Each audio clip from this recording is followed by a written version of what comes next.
Lesson में हम एक स्वीट रोमांटिक स्टोरी को देखेंगे जिसमें कैसे एक अमीर लड़की जिंग एक गरीब लड़के नियान से प्यार कर बैठती है और इस वजह से इन लोगों को काफी मुश्किलात का भी सामना करना पड़ता है। जिंग बहुत अमीर घर में रहने वाली एक लड़की है जिसे जिंदगी में कभी भी अपना काम खुद नहीं करना पड़ा क्योंकि उसके आगे पीछे हमेशा नौकर घूमते रहते हैं। उसकी जिंदगी का एक सीक्रेट ये है कि उसकी दो माएँ हैं, एक वो जिसने उसे पैदा किया और दूसरी उसकी स्टेप मदर। दुनिया की आंखों के सामने जिंग की असली माँ उसकी स्टेप मॉम है और उसकी असल मॉम के बारे में किसी को नहीं पता। उसकी असल मॉम टाइम टू टाइम उसे विजिट करने आती रहती है, लेकिन उसकी स्टेप मॉम को उनका जिंग के साथ इतना रहना पसंद नहीं। दोनों चाहती है कि जिंग एक अमीर लड़की से शादी करे, इसीलिए उसकी स्टेप मॉम ने उसकी जिंदगी जैंग नामी एक लड़के के साथ फिक्स कर दी थी और इसमें उनकी कंपनी का भी फायदा था। वो चाहती थी कि जिंग जैंग के साथ ज्यादा टाइम स्पेंड करे और फिर 3 महीने बाद उसकी शादी हो जाए। जिंग इस बात के खिलाफ थी, लेकिन वो अपनी स्टेप मॉम के सामने कुछ नहीं कह सकती थी, इसलिए जिंग तैयार होकर अपनी स्टेप मॉम के साथ जैंग से मिलने एक पार्टी में आती है। उसकी स्टेप मॉम उसे रूफ टॉप पर जाकर जैंग से मिलने के लिए कहती है। जिंग बचपन के बाद से जैंग से नहीं मिली थी, इसीलिए उसे सिर्फ इतना पता था कि उसने व्हाइट कपड़े पहने हुए हैं। जिंग जब छत पर जाती है तो उसे व्हाइट कपड़ों में एक लड़का पियानो बजाते हुए नजर आता है। वो उसे जैंग समझकर इम्प्रेस करने के लिए उसके साथ पियानो बजाने लगती है, लेकिन वो उसे इग्नोर करता है। तभी जैंग वहाँ आकर जिंग को अपना इंट्रो देता है और बताता है कि पियानो बजाने वाला उसका सीनियर नियान यू है। ये सुनकर जिंग उसे धोखा देने का इल्जाम नियान यू पर डाल देती है, लेकिन वो उसे दोबारा इग्नोर करके वहाँ से चला जाता है। जिंग और जैंग बात करने लगते हैं और जैंग को याद आता है कि बचपन में जिंग ने उसके साथ बहुत बदतमीजी की थी, इसीलिए वो उसे पसंद नहीं करता और जिंग से शादी कैंसिल करने के लिए कहता है। वो वहाँ मौजूद एक वेट्रेस यांग को पकड़कर झूठा बहाना बनाता है कि वो उसे पसंद करता है, इसीलिए जिंग से शादी नहीं कर सकता। इस बात पर जिंग उससे लड़ने लगती है और इस चक्कर में तीनों पूल में गिर जाते हैं। जैंग यांग को बचाकर पूल से बाहर निकाल लेता है, तभी नियानियो पूल में जंप करके जिंग को बचाकर बाहर लाता है। नियानियो ने गलती से जिंग को गलत तरीके से पकड़ लिया था, इसीलिए वो उसे शुक्रिया कहने के बजाय उस पर चिल्लाने लगती है, लेकिन नियानियो कुछ बोले बगैर वहाँ से चला जाता है। जिंग जैंग से बदला लेने का फैसला करती है। वो अगले दिन उसके घर के बाहर उसका इंतजार करने लगती है, तभी नियानियो वहाँ से गुजरता है। उसकी नोटबुक गिर जाती है जिसे जिंग उठाकर अपने पास रख लेती है। जैंग और जिंग की दोबारा लड़ाई हो जाती है, इसीलिए जिंग गुस्से में अपने पसंदीदा बुक स्टोर आ जाती है। बुक स्टोर में नियानियो टेडी बनकर पार्ट टाइम जॉब करता है। जिंग उसे स्टैचू समझकर उसके पास बैठ जाती है और अपने दिल की सारी बातें उसे कर देती है, लेकिन फिर वो जैंग का गुस्सा उतारने के लिए टेडी को मारने लगती है। तभी नियानियो हिलकर उसे बताता है कि वो एक इंसान है, लेकिन वो कुछ बोलता नहीं। जिंग उससे सॉरी बोलती है, लेकिन फिर उसके साथ काफी सारा टाइम भी बिताती है। पूरे वक्त नियानियो सिर्फ उसकी बातें सुनता रहता है और कुछ बोलता नहीं। जिंग के साथ वक्त बिताने के बाद वो घर आ जाता है, जहाँ वो जिंग की हरकतों की वजह से मुस्कुराता हुआ नजर आता है। जिंग जब घर आती है तो उसकी स्टेप मॉम जैंग के साथ शादी खराब करने की वजह से उसे बहुत डांटती है, इसीलिए जिंग जैंग को मनाने के लिए उसके कॉलेज में पढ़ने का फैसला लेती है। यहाँ हमें जिंग के पास्ट का एक छोटा सा कट दिखाते हैं, जिसमें हमें पता चलता है कि जिंग की असली माँ के पास उससे बड़ा करने के पैसे नहीं थे,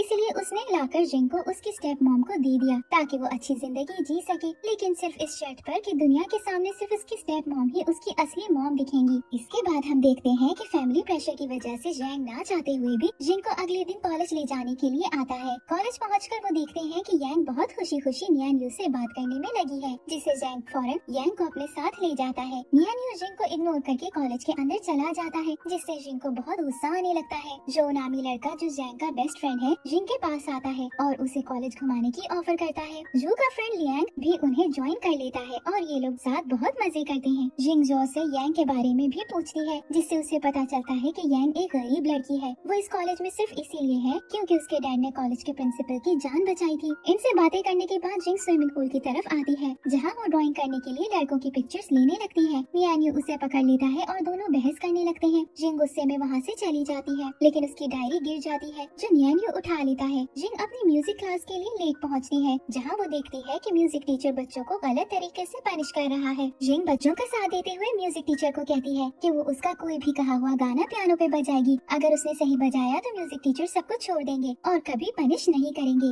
ये कहकर वो टीचर का कहा हुआ गाना बजाने लगती है, जिसे देखकर सब बहुत इम्प्रेस हो जाते हैं। इतने में नियानियो क्लास से बाहर आता है, जिसे देखकर जिंग से एक गलती हो जाती है। नियानियो क्लास में आकर जिंग का साथ देता है और आखिर इन दोनों की वजह से म्यूजिक टीचर हार मान लेते हैं। क्लास के बाद यांग जैंग से जिंग की तारीफ करती है, जिस पर जैंग उसके खिलाफ बुराइयां करता है क्योंकि उसकी नजर में अभी भी जिंग बचपन वाली बिगड़ी हुई बच्ची है। जिंग उसकी बातें सुनकर दोबारा उससे लड़ाई करती है। जैंग यांग को लेकर वहाँ से चला जाता है और जिंग वहाँ उदास खड़ी रह जाती है। जैंग अपने दोस्तों के कहने पर जिंग को डिनर पर इनवाइट करता है, जहाँ जहाँ वो बहुत अच्छे से तैयार होकर जाती है। वो जैंग से पहले रेस्टोरेंट पहुंचकर देखती है कि यांग यहाँ वेट्रेस का काम कर रही है। गलती से यांग खाना एक लड़की पर गिरा देती है जो उससे बहुत बदतमीजी करने लगती है। जैंग जाकर उस लड़की को वहाँ से भगाता है, तभी उसके कपड़ों पर भी थोड़ा खाना लग जाता है। यांग उसे साफ करने लगती है और गलती से जिंग से उसे धक्का लग जाता है। तभी जैंग आता है और उसे लगता है कि जिंग यांग को बुली कर रही है। वो यांग को सबके सामने बहुत बुरा भला बोलकर उस पर पानी फेंक देता है और यांग को लेकर चला जाता है। उनके जाने के बाद जिंग रोते हुए बाहर बारिश में चलते हुए समंदर के किनारे आती है, जहाँ नियान्यू टेडी बेयर वाले कॉस्ट्यूम में उसके लिए अम्ब्रेला लेकर आता है। जिंग उसे गले लगाकर रोने लगती है। इसके बाद सीन यही कट हो जाता है। अगली सुबह जिंग की अपने कमरे में आँख खुलती है, लेकिन उसे याद नहीं आता कि वो घर कैसे आई। तभी उसके एक अंकल उससे कॉल करके अपने पास बुलाते हैं, जो उसके कॉलेज में टीचर भी है। वो चाहते थे कि कॉलेज में अच्छे मार्क्स लेने के लिए जिंग के लिए एक ट्यूटर रखें।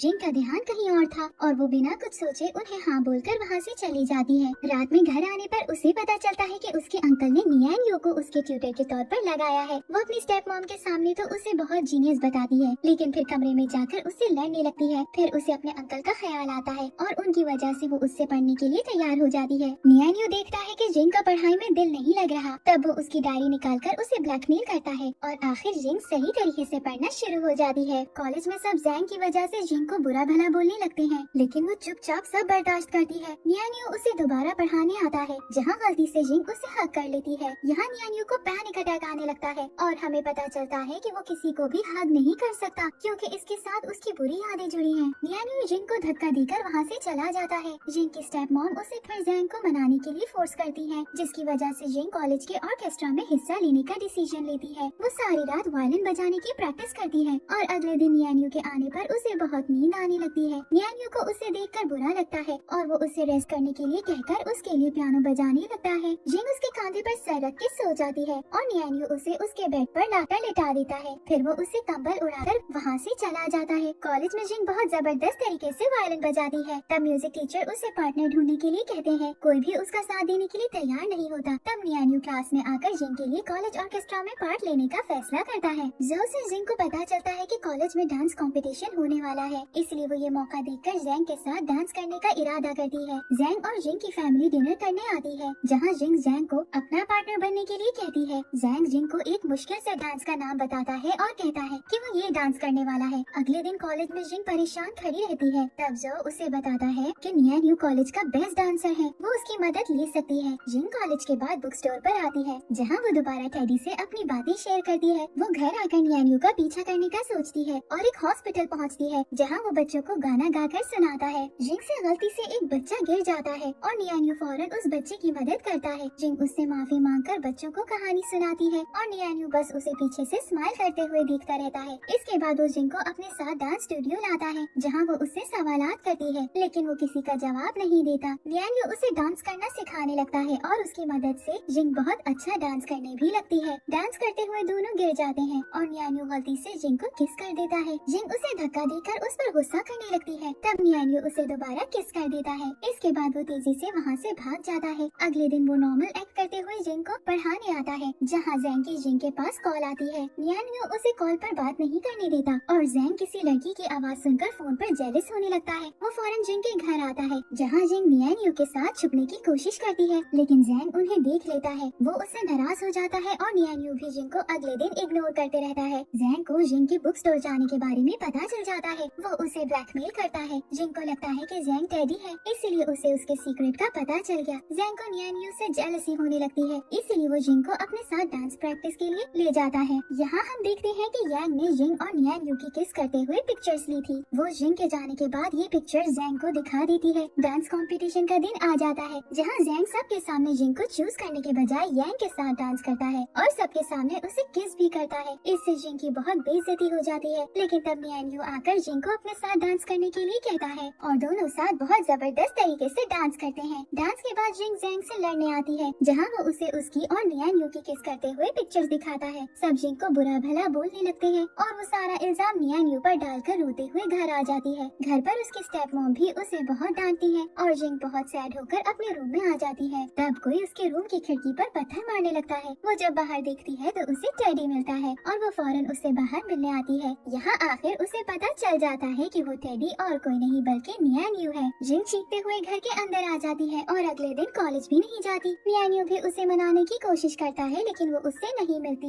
आखिर एग्जाम वाले दिन वो कॉलेज आती है जहाँ वो देखती है कि नियान्यू बहुत बीमार है। वो घर आकर उसके लिए सूप बनाती है और चुपके से उसे नियान्यू के लॉकर में रख देती है। सूप का टेस्ट बहुत अजीब था लेकिन नियान्यू फिर भी खुश नजर आता है। जिंग की स्टेप मॉम एक फैमिली डिनर रखती है जहाँ जो और जैंग दोनों की फैमिलीज आती हैं। वहाँ सबके सामने जैंग की मॉम यांग को बुलाकर बहुत बेइज्जती करती है लेकिन तब जैंग उसका हाथ पकड़ के उसे बाहर ले आता है। इससे दोनों के पेरेंट्स बहुत गुस्सा होते हैं लेकिन कुछ कर नहीं पाते। यांग जैंग के पास से चली जाती है और नियान्यू के घर आ जाती है। नियान्यू को बुक स्टोर जाना पड़ता है तो वो यांग को साथ ले आता है। यांग बुक स्टोर में बहुत रोती है और नियान्यू को जो हुआ उस सब के बारे में बताने लगती है। तभी जिंग आकर उन्हें देख लेती है और बहुत दुखी होकर वहाँ से चली जाती है। अगले दिन इन लोगों को पता चलता है कि ऑर्केस्ट्रा बैंड को बाहर परफॉर्म करने का मौका मिल रहा है। वहाँ पहुँचकर इन लोगों के सामने कुछ मुश्किलें आती हैं लेकिन जिंग सब कुछ हल कर देती है। होटल में जैंग यांग को लेकर दोबारा जिंग पर चिल्लाता है लेकिन इस बार वो उसको अच्छे से जवाब देकर होटल के बाहर चली जाती है। बाहर नशे में कोई जिंग को तंग करने लगता है तब नियान्यू आकर उसे भगा देता है। जिंग रोते हुए नियान्यू को हक कर लेती है जिससे उसे पैनिक अटैक आता है और वो बेहोश हो जाता है। जिंग उसे होटल वापस ले आती है। यांग नियान्यू से मिलने आती है। यहाँ जिंग और यांग की बात से हमें पता चलता है कि यांग नियान्यू की नेबर है और वो बचपन से साथ बड़े हुए हैं। नियान्यू के मॉम डैड बहुत पहले मर गए थे जिसके बाद उसने अकेले अपनी बहन का ख्याल रखा लेकिन एक दिन उसकी बहन को कैंसर हो गया। हॉस्पिटल में उसे गले लगाते हुए ही उसकी बहन की डेथ हो गई। इसीलिए नियान्यू को हमेशा हक करने से पैनिक अटैक आता है। ये कहकर यांग वहाँ से चली जाती है। जिंग पूरी रात नियान्यू के साथ सोती है। अगली सुबह नियान्यू जिंग को देखकर खुश नजर आता है और दोनों साथ बहुत हंसी मजाक भी करते हैं। ऐसे ही परफॉर्मेंस का दिन आ जाता है। परफॉर्म करने से पहले नियान्यू जिंग को इयररिंग्स भी गिफ्ट करता है। ये लोग बहुत जबरदस्त परफॉर्मेंस करते हैं और इनकी पिक्चर्स न्यूज़पेपर में भी आती है। इसके लिए रात में सब सेलिब्रेट करने के लिए पार्टी रखते हैं। यहाँ यांग नियान्यू को सबके सामने आई लव यू कह देती है लेकिन नियान्यू कोई रिएक्शन नहीं देता। अगले दिन जब ये लोग वापस आते हैं तो जिंग की स्टेप मॉम उसे और जैंग को अपनी कंपनी बुलाती है जहाँ वो दोनों से अपनी मैगजीन के लिए वेडिंग फोटो शूट करवाती है। जिंग और जैंग फैसला करते हैं कि साथ ज्यादा टाइम गुजारेंगे ताकि जिंग की स्टेप मॉम खुश होकर इनकी शादी जल्दी ना करें और इन्हें साथ टाइम स्पेंड करने दें। जैंग इनकी पिक्चर्स कॉलेज में फेमस कर देता है जिससे नियान्यू गहरी सोच में नजर आता है। जिंग और जैंग दोनों एक कैफे में आते हैं जहाँ नियान्यू यांग के साथ आ जाता है। दोनों नियान्यू और यांग को देखते रहते हैं। नियान्यू यांग के कन्फेशन को रिजेक्ट कर देता है जिससे वो रोने लगती है। जिंग जबरदस्ती जैंग को उसके पास उसे चुप कराने भेजती है और तब कोई दोनों के साथ पिक्चर्स ले लेता है। जिंग की स्टेप मॉम को बहुत गुस्सा आता है और वो यांग के घर में लोग भिजवाकर सब कुछ तोड़वा देती है। यांग रोते हुए नियान्यू के घर आती है और इस सब की जिम्मेदारी जिंग पर डाल देती है। कॉलेज में भी ये बात फैल जाती है और सब जिंग को बुरा समझने लगते हैं। जिंग घर पर अपनी स्टेप मॉम से लड़ाई कर लेती है जिसकी वजह से वो उसे कमरे में लॉक कर देती है। जब जिंग कॉलेज नहीं आती तो नियान्यू परेशान होकर उसके घर आता है जहाँ उसे दरवाजे पर उसके स्टेप मॉम को किसी से लड़ते हुए देखता है और उसे पता चल जाता है कि जिंग की असल मॉम कोई और है। उसे इनकी लड़ाई से ये भी पता चलता है कि जिंग को उसकी स्टेप मॉम ने कमरे में बंद कर दिया है।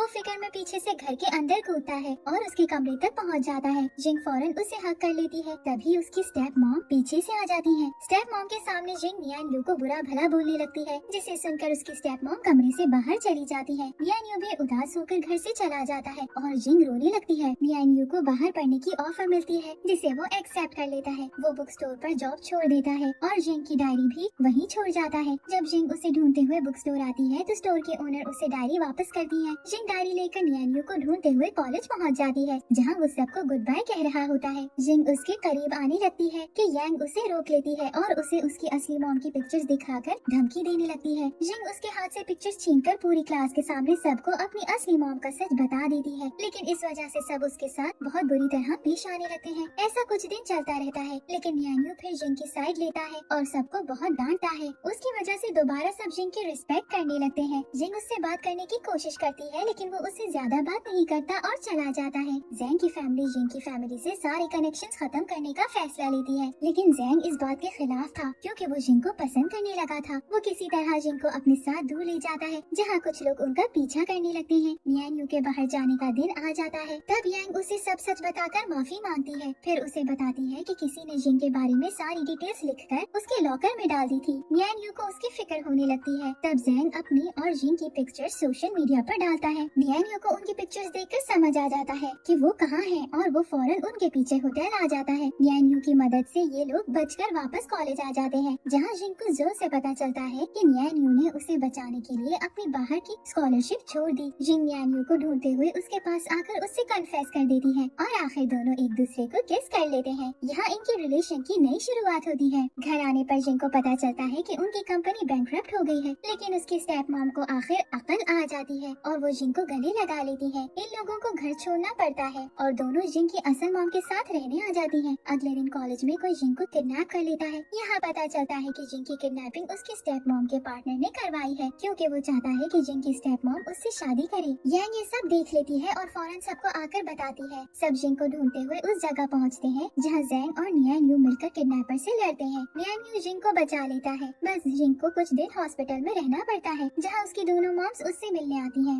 आखिर सीजन एंड की तरफ आ जाता है। कुछ वक्त बाद जिंग कॉलेज छोड़कर अपनी जिंदगी गुजारने का फैसला लेती है। वो आखिरी बार कॉलेज घूमने आती है जहाँ नियान्यू सबकी मदद से बहुत अच्छे तरीके से जिंग को प्रपोज करता है और जिंग खुशी से नियान्यू को गले लगा लेती है। इस बार नियान्यू को पैनिक अटैक नहीं आता, यानी जिंग की वजह से उसका ये ट्रॉमा भी ठीक हो गया है। कुछ साल बाद सब अपनी जिंदगी की तरफ लौट जाते हैं। जिंग अपनी स्टेप मॉम और रियल मॉम के साथ खुशी से रहती है। नियान्यू से उसकी शादी हो गई है और अब वो एक कॉमिक बुक राइटर है और दोनों साथ बहुत खुशी से जिंदगी गुजार रहे हैं। ऐसे ड्रामे की हैप्पी एंडिंग हो जाती है।